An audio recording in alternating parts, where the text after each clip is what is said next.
for making the time to come along today.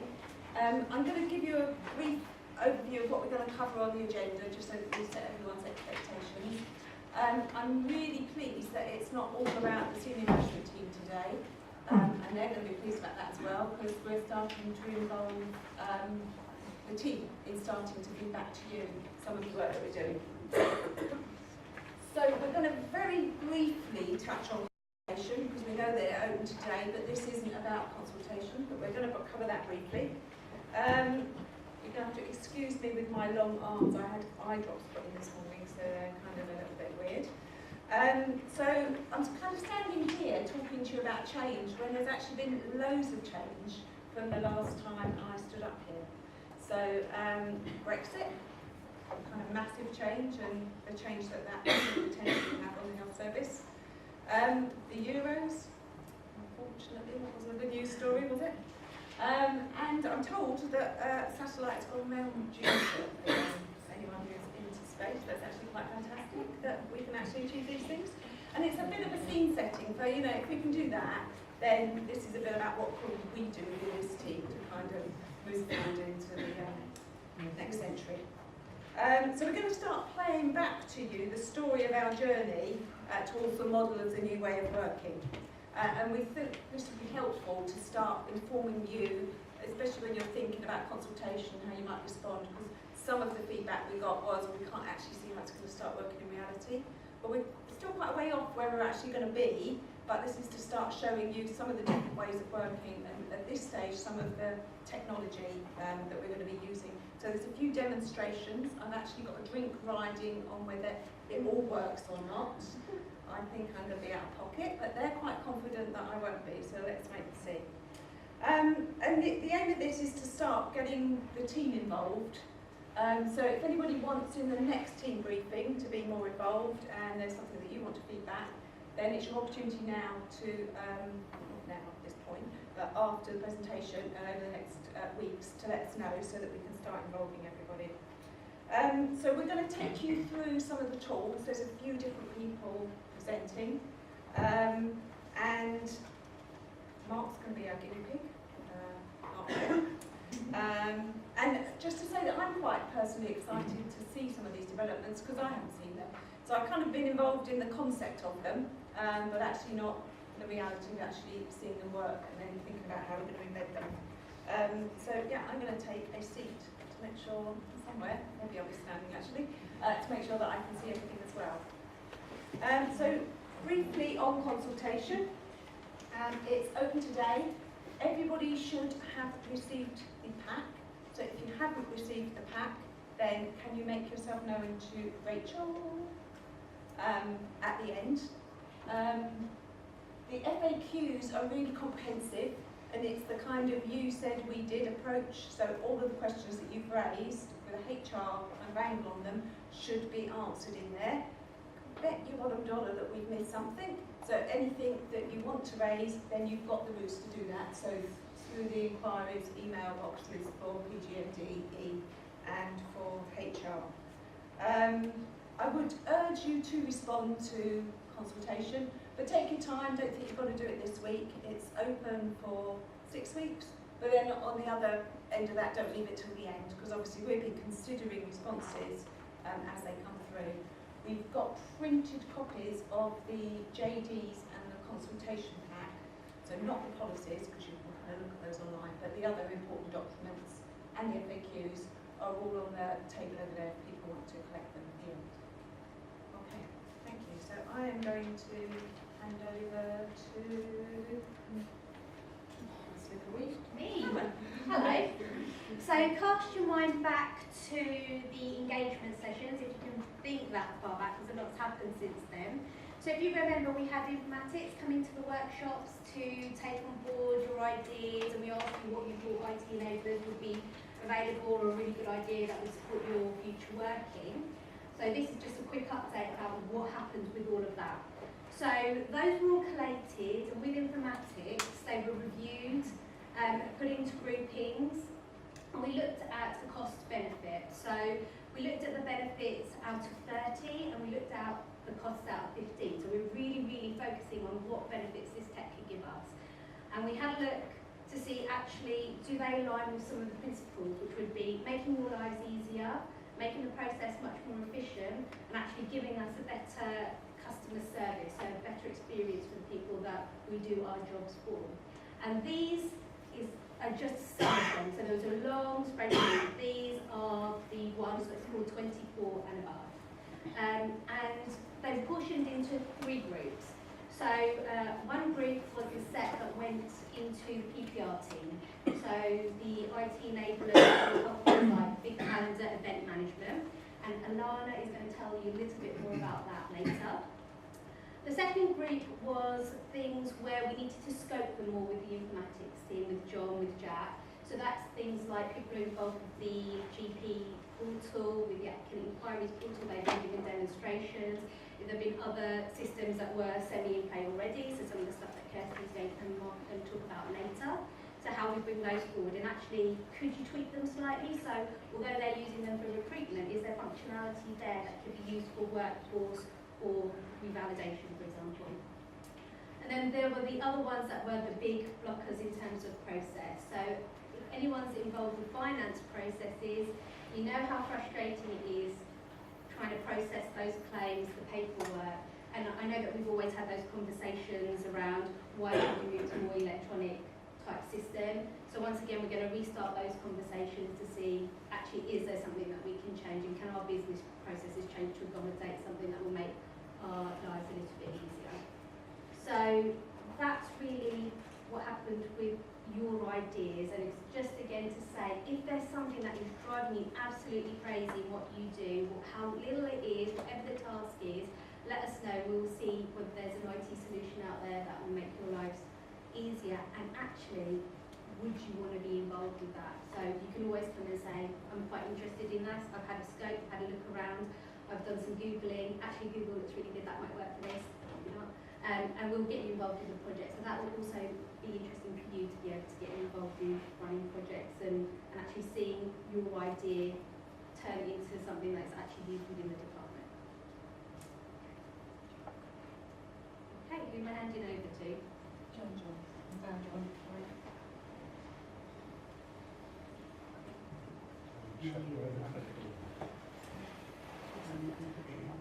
What is it? Move on. I've moved to call you John. I'm ever so efficient. I know there's another one. It's just the full button. Okay.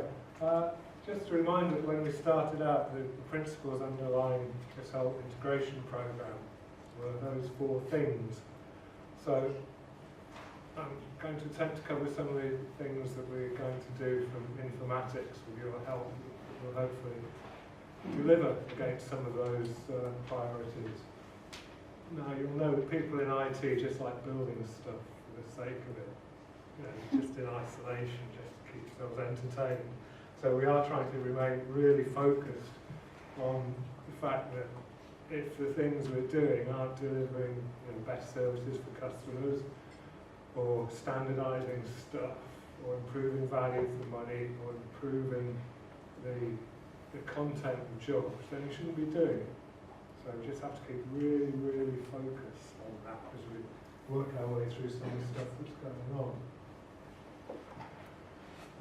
And people think, well, how are we going to make all this stuff work? And bearing in mind that we've got our current workloads, what's the guarantee that we're going to be able to function in a new integrated organisation without the whole world falling apart?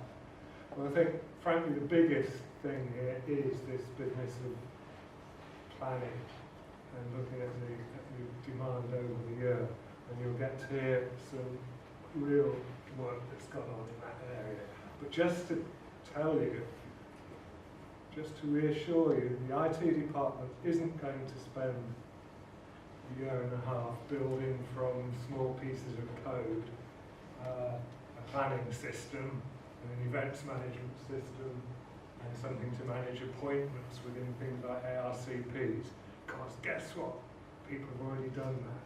So what we're doing in this part is we'll be buying commercial off-the-shelf packages, and there's a process already initiated about how we look at what's out there in the marketplace so we can get stuff straight away to do it. Because we'd be mad to try and build that ourselves there's an awful lot of choice out there in the world, and I think you get to see some bits of it later. A lot of this came up in the workshops, but basically if you've got something that's repetitive, that involves moving information around that you've already keyed in once, tell us. Because that's the stuff that we can just automate. And you've got a couple of, well, an example that's I think just gone into starting for live use now, which is creating a whole bag of folders with particular names for each new trainee, where at the moment that was a manual process of type in name, GMC number, all the other stuff. That's an example where that you brought to us, and we've done a little automated tool for that. Who's using that? I think someone is. And hopefully that will save a certain amount of tedious effort. So I think that's one that sort of ticks the value for money blocks, and also the better job, because frankly I wouldn't want to be copy typing and getting it absolutely accurate, file and a folder name from a list of stuff, because I know I'd get it wrong. At some point I would finish up typing that wrong. Mark, we're talking to about the applicant inquiries portal, because again, as Karen just said, there's a whole load of potential there for spreading some of that theory and practice out and using it elsewhere. We did pick up one other little illustration where we can do really boring things in IT, but they're quite useful. I think at the moment, on Mark's team, they key stuff into a tracker, which says who the email is from, what it's about, what date it came in, and that happens both on inbound, when inquiries come in, and when they reply, outbound. I reckon that we can... Yeah, that is incorrect. It is automated logging. It is automated logging. Well, I don't think you have to type anything in other than the email, ever. Yeah, I mean, Because that is all of that data should be read straight into the tracker. yeah, I mean, we do that. It is automated logging. It wasn't the example that I was looking at, but we certainly believe there's some effort to be saved there. And that's not only in that instance, but also everywhere. Everywhere you do something where you key stuff in, you should only ever key it once. You should never, ever, ever, ever, ever have to key it into another system. You should never have to read it off a list and get it wrong when you key it into another system, because you will get it wrong.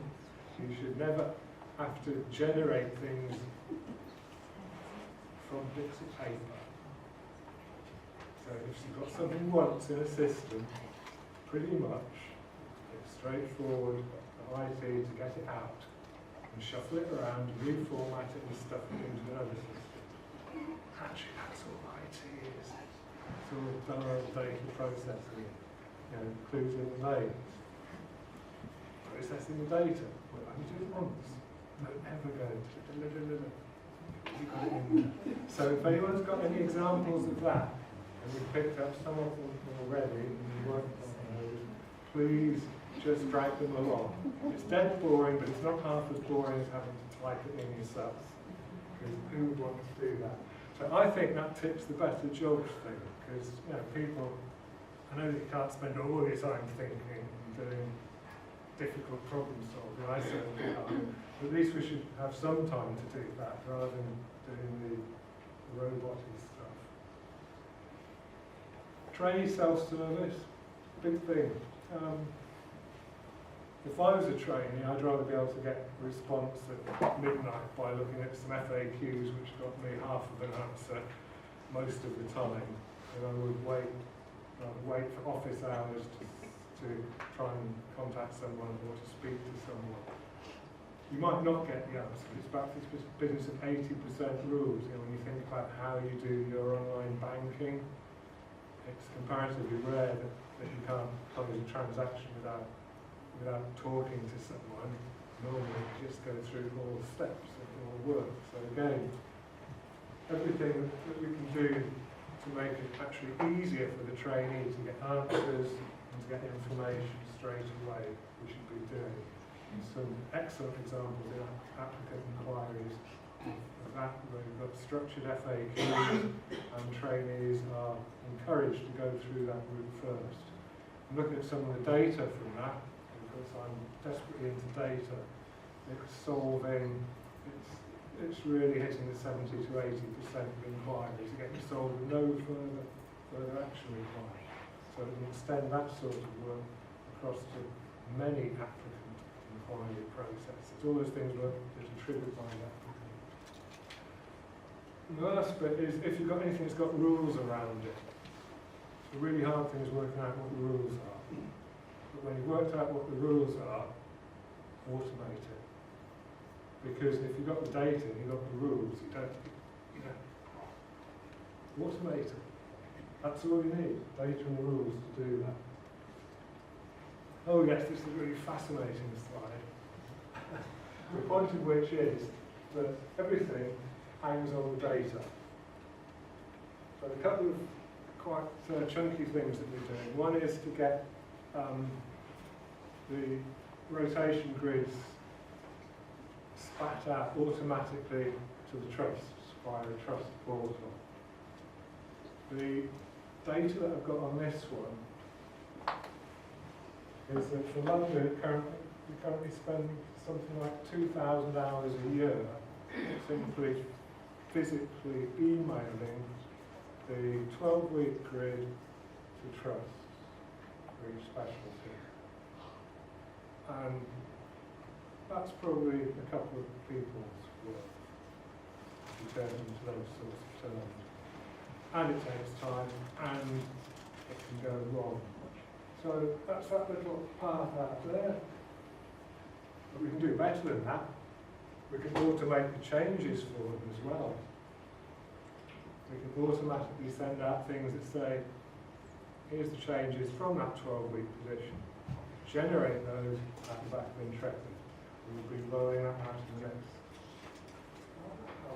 we'll be piloting it over the next month or so. Do the same thing with trainees.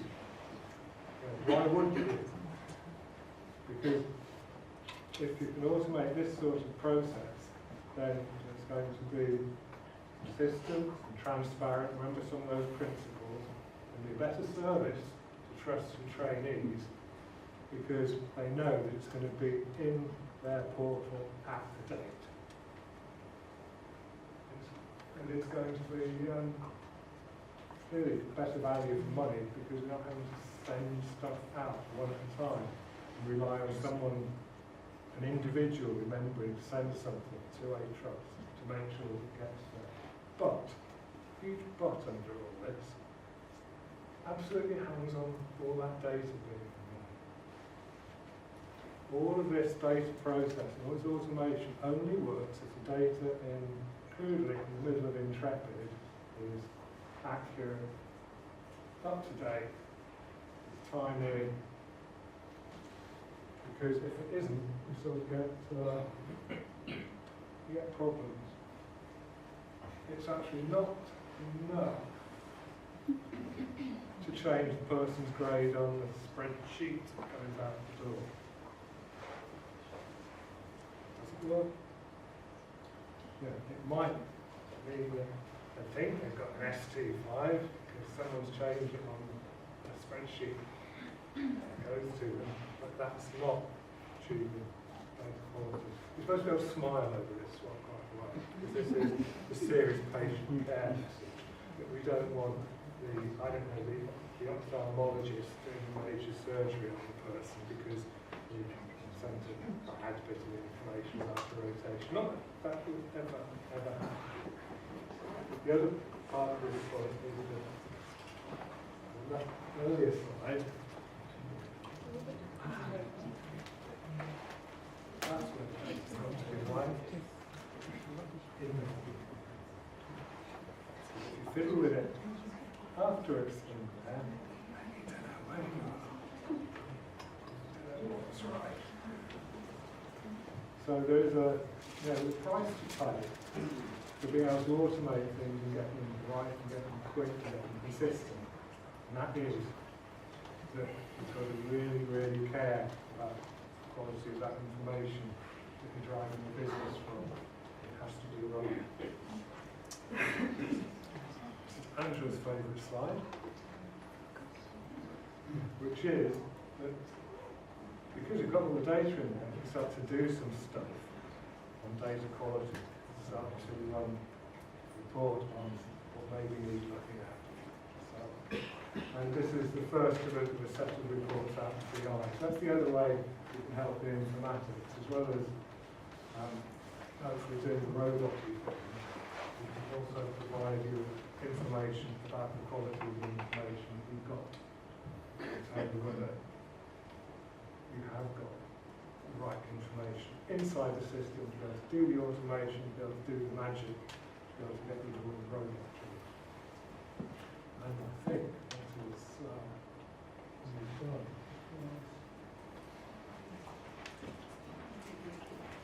I'm just going to say a couple of bits, sorry, just before we move on from that. So the first thing was around like the trainee folder. So it was core surgery in ISS that year. It's only half a day's work was done in like half an hour by the time we've refined the tool to make it work. And it provides you with the folders and all the subfolders at the click of a button, all of the trainees that are starting. So that's just a small example. It was one that I took to John about how can we change things. And the other thing John said about getting the rules right, I've sat in quite a few meetings now where you've had to put kind of a damp cloth on your head and think, how do these rules work? But actually having seen now an example of how we're going to track the changes back to the trust, it's really clever. The trusts are going to be really happy with it, but it does all come back to that data.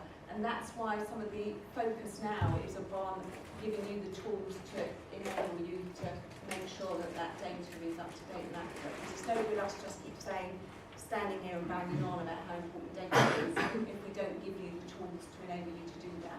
So there's quite a lot of focus now on the kind of data validation tools, the reports behind that, plus also that dashboard to enable us to kind of make sure that we've got a complete grip on the data that helps with all of this automation out to the trust. So it's a bit scary.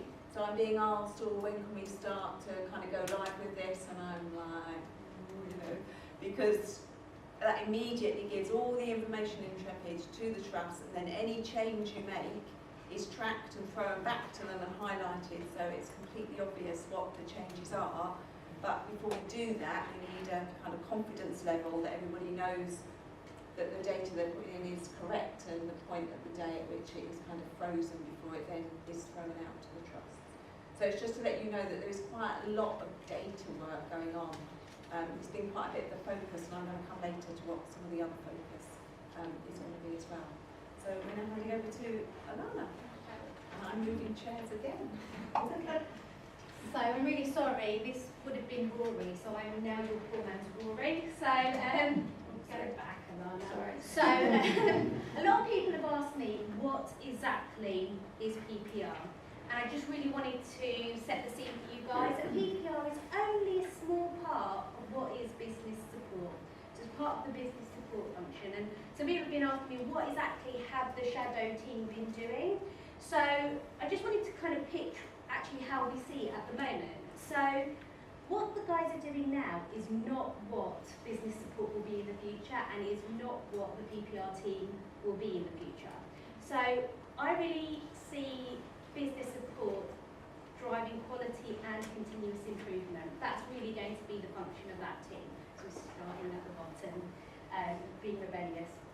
But to enable us to do that is the stuff around the planning, is the stuff about big calendar, which is my favourite phrase at the moment, and the events management, is the stuff about the national projects that might be thrown over to us from HE Central, is the stuff about how do we ensure that you guys have got the right skills and knowledge to be able to do your jobs, and how do we get processes in place across the department that are actually consistent. So actually, is there things in common with complaints, with appeals, investigations and training difficulty that we can actually bring a consistent process as much much more simpler for you guys to use instead of working between all these different levels and nuances.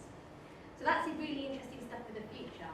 But at the moment, what the team have been focusing on is IT enablers and scoping the things.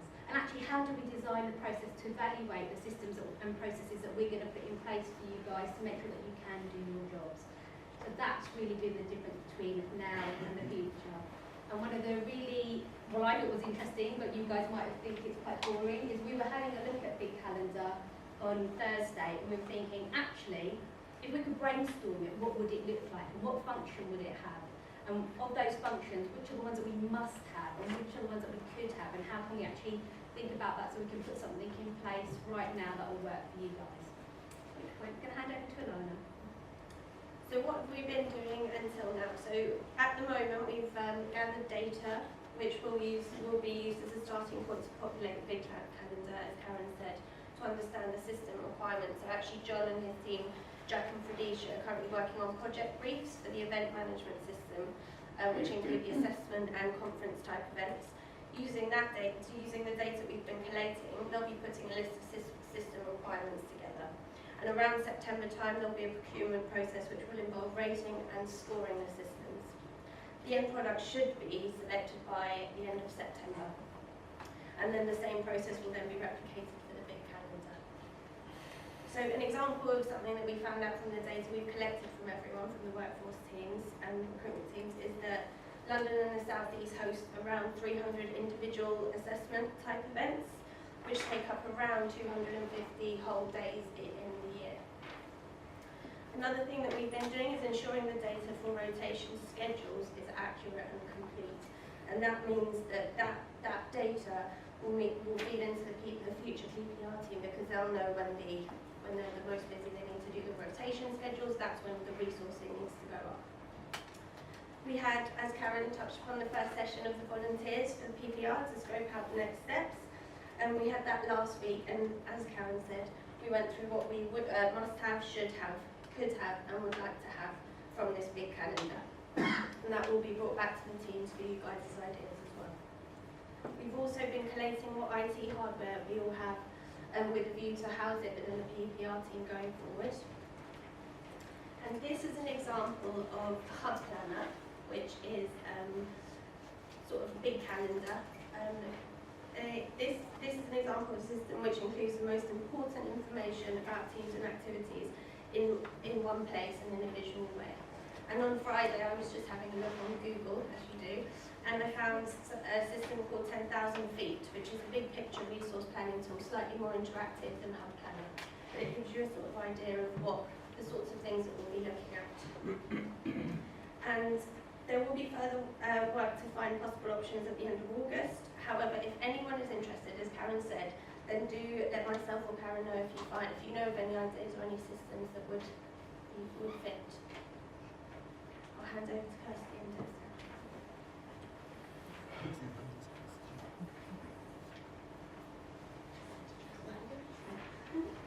Okay, so this slide shows work that we've been doing. And the transition arrangements for our team from now until March 2017. As you can see, we've linked the London, KSS, Immigration, Applicant Inquiries, Foundation, Confidential Inquiries and FTP teams to form 3 teams, A, B and C. And this is how I sleep on them. Yeah. So what we've done to start with is we've linked responsibilities and not programmes. So, for example, unit of application will remain the same currently. So, for the applicant point of view, nothing will have changed. And also, we think that this is early stage of matrix working. So, you can see that we've grouped specialties into teams, but certain tasks, especially down the bottom, will actually be managed by one person across all 3 teams. So, as Kirsty said, we've grouped similar specialties in order to share knowledge and best practice between all of the teams and to avoid duplication of work. And to bring the teams together further, we're moving to sit in teams A, B and C from the 1st of September, still in our area, and we've got a team building day coming up. So just looking quickly at a few of the IT innovations that we've made. So between Deb and I, we'll be covering all 4 of those.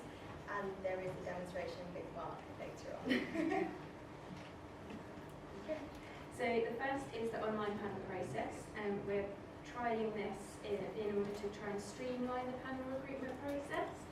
So it's to solve the issue of panel members' names not being received for whatever reason. We're using a system called Eventbrite, and the panel members will receive a link similar to this one for their event, and they just click on there and it will bring them to a front page like this, and then they click to register.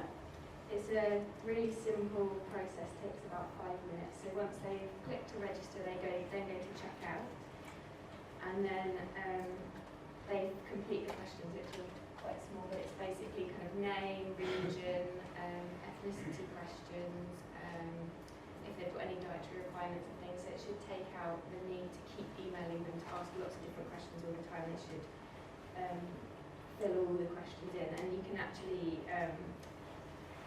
put your own questions in, so you can tailor it to each event if you have special questions to add. It's made clear on registration that they're now committed to the date, and it sends them timely reminders to book their leave, cancel any clinical commitments, that kind of thing. The admin staff benefit is that we're able to run reports on attendees, and we can have a dashboard at the front which shows really clearly how many have booked and how many are left to take up places. For large recruitments such as core surgery, the panel members can see all of the days that are available and how many people are on each day. So they asked us that if that was something that we could help show them, so that they can just not choose a random day, they can choose days when we've got less people or what have you. And then once the numbers are set on the system, we can't over-recruit, so there's less chance of needing to stand down panel members at the last minute, which is something that also upsets them quite a lot. On the day, we can use the Eventbrite app on an iPad as well to check the panel members in as they arrive, so you can see up to the minute who's there and who's still to arrive. So I'm going to talk about the automation of score entry, otherwise known as digital scoring. So we currently, for those of you who don't know, we use a paper-based manual scoring system, which is just the room for human error is just used in that. And scores can be written incorrectly and overwriting of data entry. So we're hoping to move to using a software produced by Cubicon, and it's electronic scoring on a tablet or an iPad. The scores are directly uploaded using an electronic spreadsheet by the consultants in real time. So not only does it massively reduce the risk of human error, but it saves so much time when we get back to the office and we have to double check, triple check, quadruple check scores. So not only does it help us out in an admin side point of view, but it also means that actually we do give better customer service because we can get the results out from interviews a lot quicker, which saves a lot of angst from our candidates' point of view. So we have recently run a pilot with the National Orthodontics ST4 interviews, and the positive feedback was just enormous, both by the panel members and by the staff. So this is probably quite difficult to read, but we just did some quick feedback, and all of the panel members came back and they said they would much rather use the iPads in the future rather than going back to paper scoring. Yeah. So ID scan is something else that we are currently piloting. At the moment, we use a UV light, and we scan passports under the UV light, and then the little hologram comes up. But we know that with increasing technology, this is no longer a robust enough process. So HET have commissioned a pilot that we're running, and we're using a company called ID Scan, which has provided us this kit down here. So we've got a laptop and a scanner. And so what we can do is we can check the candidate's ID at the interview stage. What the scanner does, it extracts the data from your passport or your driving license or your visa, and it just verifies it. So it checks multiple layers and it comes up with a positive or a negative result, depending on how valid the candidate's ID is. So currently this system though is very well trusted within the NHS. Other trusts within London and outside of London are currently using it, as well as the Met Police. And for anyone who still goes clubbing, they also use it in lots of clubs. So we're going to be starting to run this pilot from September. And my lovely assistant Mark is going to help me out now and show you all how it works. Touch wood. So ID, passport or driver's license or those are the two. Yes. So candidate will come to interview. We'll have sort of a set-up desk. It will be higher than this, though. It won't be quite so low.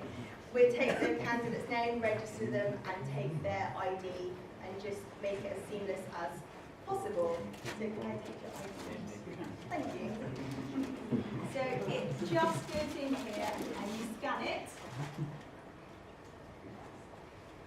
And then it is a little bit slower because we haven't got it connected to the internet. So when we had it connected to the internet, it did run a bit quicker. But there you go. You can see that Mark's driving license is real. So well done, HR. The next step in the process will be taking a photo. So not only can we check that his driving license is real, we can also do face detection to make sure that Mark is also real. And you can keep your job. You can go, thank you. So that's ID scan. So then finally is the recruitment. This is the type of shared voice, we can store all of the recruitment documents for the interview day on here.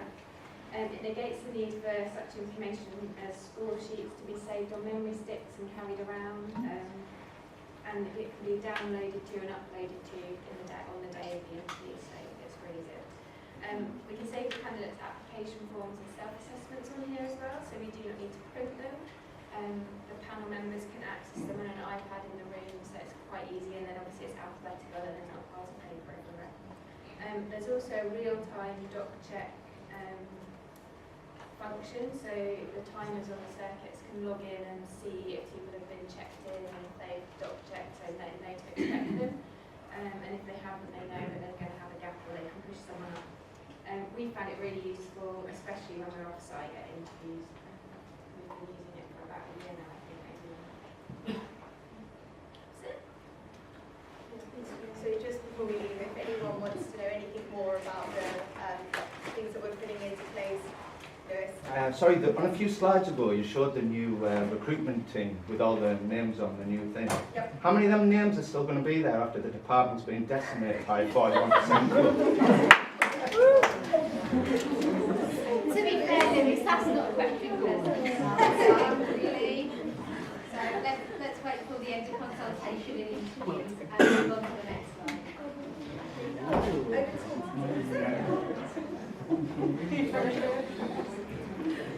All right, so there have been sort of other bits of work going on since the last time we met, and particularly within some of the working groups that kind of came out of some of the workshops that we had. What I think we've seen start is the social committee, and hopefully some of you will have attended the event celebrating the end of Eid, and I know that they've got something kind of big planned for the Olympics. So I think really there's been a small group that have really driven this, particularly Hufsty, Megan, Stu, Lizzie Gradich, John, Kanika, and I'm sure that they would really appreciate other people to get involved with. On the basis of the Olympics, I can confirm that there will be a TV back in the kitchen over the Olympic period, and hopefully it will be there to stay afterwards, and it'll be mounted on the wall. So some further details on that will come out shortly, but it'd be quite useful to see what people's thoughts are on that and what particular channel it should be tuned to. So that'll come out shortly.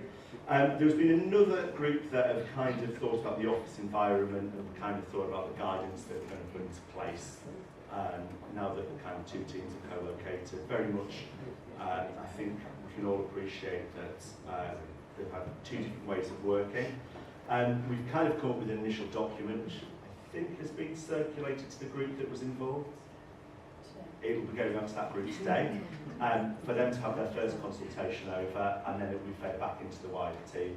But some of the key points I think that certainly taken forward was certainly things around relaxing the dress code so it's not as formal, thinking about hours of work, key coverage of business, the way that we interact with each other. So hopefully that will come out shortly.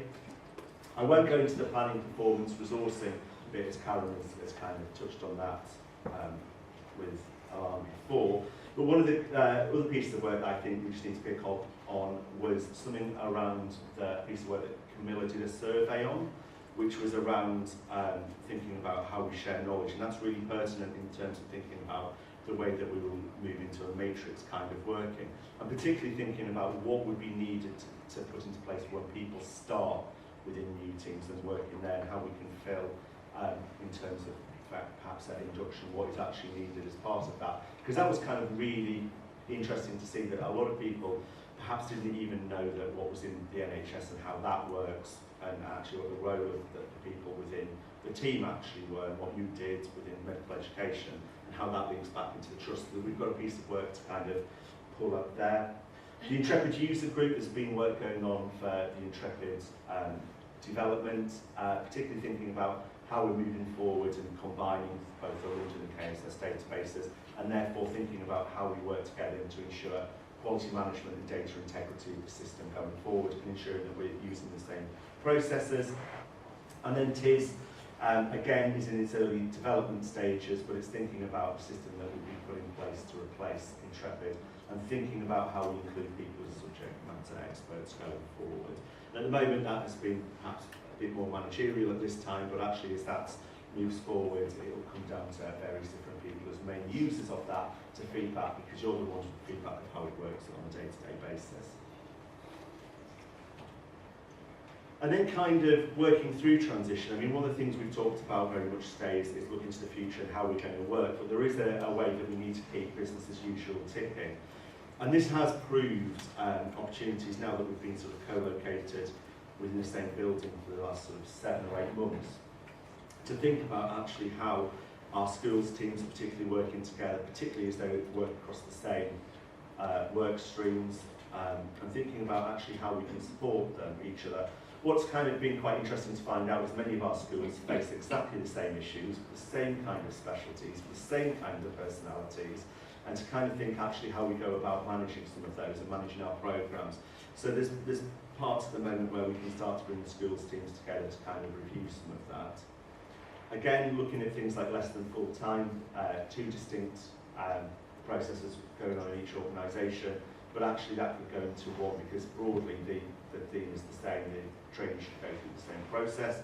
So it's thinking about how we do that together.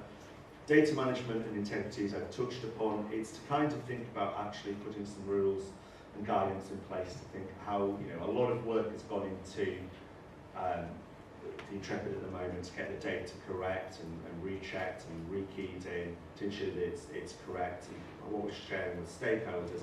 So it's about working together to put in, particularly as we move to the single database behind the system, how we ensure that the data integrity remains the same. We've all kind of got some guidance to work to. Recruitment, I won't touch upon that because we've done that already. A key one for the moment is the ARCP management and the delivery of them, and that's been kind of, again, kind of in my sort of new role, overseeing and looking into what's going on in both areas and kind of looking at how we can simplify some of the process in there. One system is very much already absorbed the in absentia, the other one is moving towards that, and it's actually how can we ensure that we are undertaking our ARCPs in an effective manner, not pulling as many clinicians out of service, making sure that we're only seeing the trainees that we need to see, but whilst maintaining, as I fully appreciate TPDs and heads of schools want to see. So that's usually a process that we get to see those trainees that usually have difficulties. What we don't tend to see through is those trainees that perform really well or kind of going along the road. And it's thinking about what we put in place so that TPDs are able to touch base and see all of those trainees. And then reporting, again, something that Karen's picked up upon. As we're building up the Intrepid system, it's thinking about what kind of reporting we're pulling into that, thinking about what kind of reports that we have to pull for the regulators, what we have to pull internally for local workforce, national workforce intelligence, and actually how we kind of start to work that together to ensure that we're doing that centrally, and in some cases we're doing it across 4 offices, so to speak, 4 localities, but actually the reports should be the same regardless of what we're pulling from one area. Okay, so that's just kind of the sort of things we need to kind of keep in the back of our minds as we're going through transition to peak business as usual. I'll pass you on to Angela. Could I just ask what's happening about the website? Because it's like comms be very easy if we will. Yeah, and the main issue is the KSS specialty website. Everything else seems to work. So, Nick, as you know, Nicole loves kind of working that out, and hopefully by the end of this meeting, she'll have an update to what's going on with that. Nice. So there is going to be a very large copy of this, don't expect to be able to see your name on here, up in the kitchen. So we've just done a piece of work to make sure that every one of you knows who your line manager is, because there have been some changes, and we've had to make some changes as we go through consultation, so that everybody, either in the department or out of the department, is being supported by a manager, so that they know they've got somebody that they can go to and ask questions. The other piece of work building off of this is that the next piece of work the senior management team are going to be looking at is how we focus our team meetings, and whether the team meetings that we've currently got take us forward to where we need to be. I'm quite keen to bring the KSS and London teams together, because I think both sides have got really good ideas, and where we're starting to look at some of the new ways of working, you've both got experiences that you need to bring to the table about what you might have tried before, what works well and what doesn't. So I think we're going to look at and work with you about how the team meetings can work towards the future, as well as outside of that you'll have your individual consultation meetings. That isn't what I'm talking about. What I'm talking about is how we get the business working differently going forwards. So expect that piece of work to be coming towards you shortly, because that's what we're working on. And then I wanted to talk, everything we've talked about up until now is how we are going to change what we do internally as a team, so that we are able to do things with less people. Because at the end of the day, that is what we are tasked with doing. I would remind people that we spend over £8.5 million on salaries for people within this team, and that is the public money, and we need to be able to justify that we're spending that correctly, whether we need to spend that amount of money. It is a very, very large sum of money to manage postgraduate medical and dental education. So I do appreciate some of you are struggling with how we may be able to do this in the future, but I would urge you to put constructive comments back, and to put them back by your line managers and through the avenues that are open to you. And we welcome all constructive feedback, because we don't have all the ideas. You know, we spent a lot of time talking through, and in fact we've been given an opportunity that quite often you're not given everywhere, to sit back and think about how you can do this. In a lot of places they would come to you and say, I'm cutting your budget, salami slice your staffing, and tell me how you're going to deliver that within 6 months. We've been given a huge opportunity to sit back and reflect, and the resource to build how we do things differently. So I think it's just an appreciation of that, which some of you may not see, but as managers, having been managers who've been through this twice before, what we'll be given this time is far and above what I would have received elsewhere. But it's not just about what we can do, and I think that we really need to acknowledge that. I'm really pleased that Graham's here, who's out. I think we've just got the one dean here. So thank you, Graham. So what we're also doing is concentrating on what's the work that the clinical educators do that we need them to do in a different way to help us refine our processes. And we've come up with 4 areas of priority. So the first one is around rotations. So if your TPDs were able to plan your rotations for longer than they currently do, that would reduce the work. Now, on the basis that the argument always is, oh, but that will change, you know, this trainee, that trainee. We're going on the 80-20 rule. So if 80% of the trainees actually aren't going to change, why don't we do them for 2 years on the basis that we give them the caveat that actually 20% of you, it may change because of trainee circumstances. So in KSS, we use KSS as an example all the time, but in T&O they've done a huge piece of work to get all of their rotations planned 2 years in advance. That cuts down on all of the work then on on all of that rotation planning. It improves the trainees' lives because they know where they're going. It improves the trust information because they can plan further ahead. It improves the clinicians' workload because they know how long they've got the trainings for, so they can temper their training over a different period of time. And also the information that we get from the TPDs, and we know that we don't get it all on time. I think we need to start addressing that. So I think we've always in the past just sort of said, oh, we know we've got a difficult TPD here and we're never going to get the information and they're going to give it to us in the format that they want. And I think we need to start professionalising our service and saying actually that that's not acceptable, and it's how do we do that, because we're not going to expect you to do that. That's our job as the management team then to take that forward through the deans, through the heads of schools to help you. So Martin touched on ALCPs being in absentia. So how do we do that? We know that London have reviewed that in the past. We know that KSS are more or less there. How do we move London to where KSS have got to? Because that reduces a lot of the work and a lot of the cost. I know that they're currently looking at the cost from the event centre of how much it costs us to host the ALCPs. So it's not just the cost of this team, there's lots of other costs as well, which again, it's all coming out of your taxes. This is all public money that we need to be able to say that we're spending wisely. Recruitment. So how good are we at predicting our minimum and maximums? We're going to be doing some work on that. Because actually, all of that then causes problems all the way along. If you don't get that as smart as you can, we know you can never get it spot on, but the closer you can get to what you predicted, then the less work you're going to have in the long run, because you're going to frame your whole recruitment process around realistic numbers. And there's something about the communications to the clinicians around the joint recruitment, so that everybody knows up front what we're doing and we don't get some of the queries later. That's not about having it at the moment, that's about when we're implementing changes.